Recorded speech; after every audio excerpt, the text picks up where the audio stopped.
تم اس تکلیف سے کبھی پیچھا نہیں چھڑا سکو گے، اور اگر تمہیں لگتا ہے کہ اللہ تعالیٰ تم سے ناراض ہے اس لیے تمہیں دکھ میں ڈالا ہے، اور اگر تمہیں لگتا ہے کہ اللہ نے تمہیں اکیلا چھوڑ دیا ہے اور وہ تمہاری بات نہیں سنتا، تمہیں جواب نہیں دیتا، اس کا مطلب یہ نہیں کہ تمہارا اللہ پر یقین کمزور ہے۔ اس کا یہ ہرگز مطلب نہیں ہے کہ اللہ تم سے ناراض ہے۔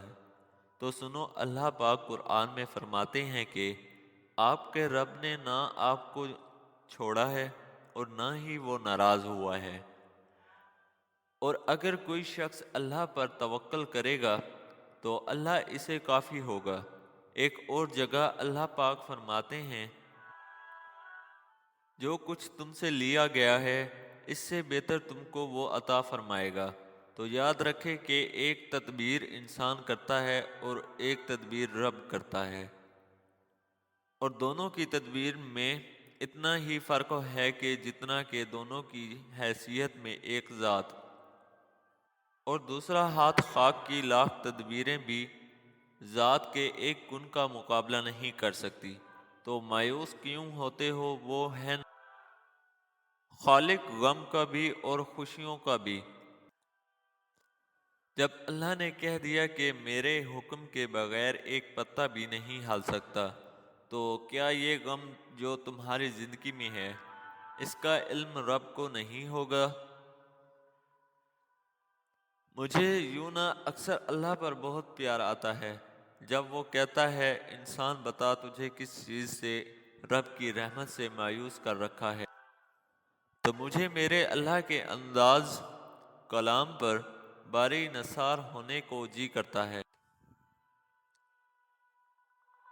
اللہ خود کو تمہارا بہترین وارث کرتے ہیں، تو کیا اللہ تمہیں یوں ہی یعنی خواہشات کے پیچھے ضائع ہونے دیں گے؟ نہیں، وہ تمہیں اپنی محبت سے اتنا خوبصورت اور اتنا مکمل بنا دے گا کہ تم اپنی قسمت پر ناز کرو گے۔ وہ ہے نا بہترین مالک، یہ آزمائش تو بس تمہارے اندر مضبوط کرنے کو آتی ہے تاکہ تم اپنے رب پر یقین کامل کرو، اور اس کے ہر کام میں حکمت ہے، اور جب اس کی حکمت سامنے آتی ہے تو لوگوں کی تدبیریں اور تمہیں پریشان کر دینے والی خواہشات سب الٹی ہو جاتی ہیں۔ بس محبت بن جاؤ، اور رب کی مدد رائب ہے کہ اللہ دشواری کے بعد آسانی فرما دے گا۔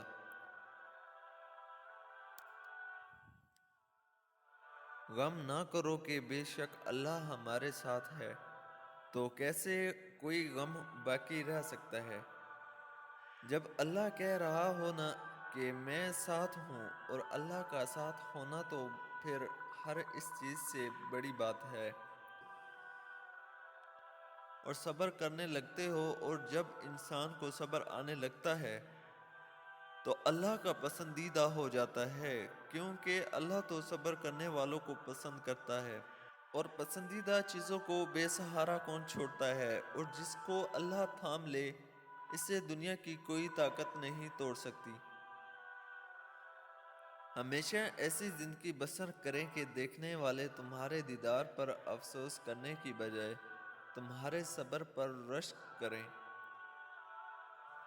ایسے لوگوں کے بارے میں اللہ پاک قرآن میں فرماتے ہیں کہ یقین رکھو کہ ہم تمہاری طرف سے ان لوگوں سے نمٹنے کے لیے کافی ہیں جو تمہارا مذاق اڑاتے ہیں۔ بے شک صبر ایسی سواری ہے جو انسان کو گرنے نہیں دیتی، نہ کسی کے قدموں میں اور نہ ہی کسی کی نظروں میں۔ جب انسان کے پاس کھو دینے کو کچھ نہ ہو پھر انسان اللہ کو کھونے سے ڈرتا ہے،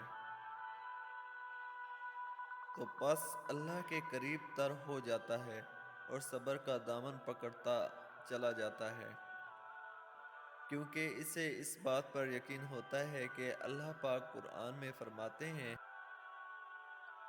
تم چاہ بھی نہیں سکتے اگر اللہ نہ چاہے۔ اگر زندگی میں کبھی بھی ایسی تکلیفوں سے گزرو جن کا کبھی گمان بھی نہ کیا ہو، تو اطمینان رکھنا کہ اللہ تمہیں رائے بھی ایسے۔ ہم اکثر لوگوں کی باتوں سے ڈر جاتے ہیں جب ہم بہت لمبے عرصے سے کوئی ایک خاص دعا مانگ رہے ہوتے ہیں۔